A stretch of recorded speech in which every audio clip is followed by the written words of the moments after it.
PNST 2026 2011 से 2025 तक के प्रीवियस ईयर क्वेश्चन जो कि टॉपिक वाइज सोल्ड करके संकलित किया गया है।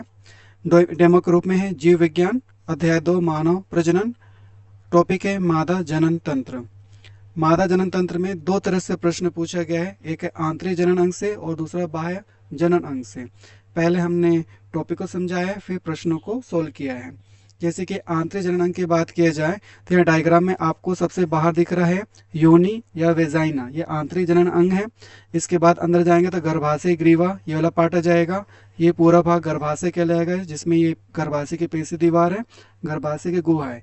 गर्भाशय से और आगे बढ़ेंगे तो यहाँ पर ये संकीर्ण पथ मिलेगा, फिर ये एम्पुला मिलेगा या तुम्बिका कहते हैं, फिर ये कीपक मिलेगा। ये तीनों आ जाएंगे फेलोपियन नली के अंतर्गत।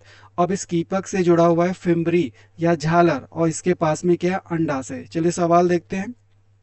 सवाल पूछा है जी इंटेस्टाइन पेनिस्टी के 2018 का सेकंड स्लॉट में अंडाशय के निकटतम फेलोपियन ट्यूब का कौन सा हिस्सा होता है। तो अंडाशय के पास फेलोपियन ट्यूब का कौन सा हिस्सा रहेगा, तो आंसर रहेगा इसका कीपक। कीपक आंसर हो जाएगा।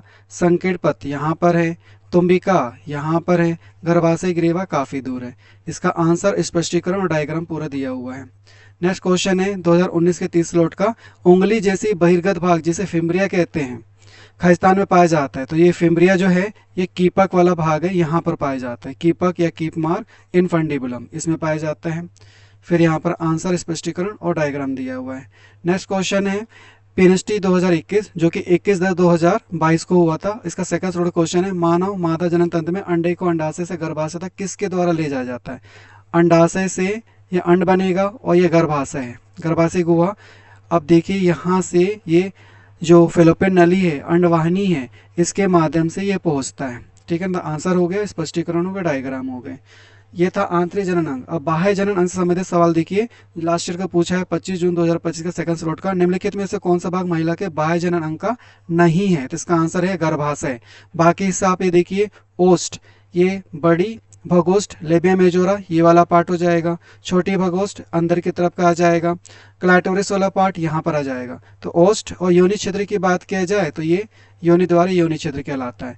तो ये हो जाते हैं बाह्य जनन अंग। सवाल पूछा है कि बाह्य जनन अंग का नहीं है तो आंसर क्या जाएगा आपका गर्भाशय। तो इसलिए आंसर और स्पष्टीकरण पूरा दिया हुआ डायग्राम के साथ। मिलते हैं वीडियो में, धन्यवाद।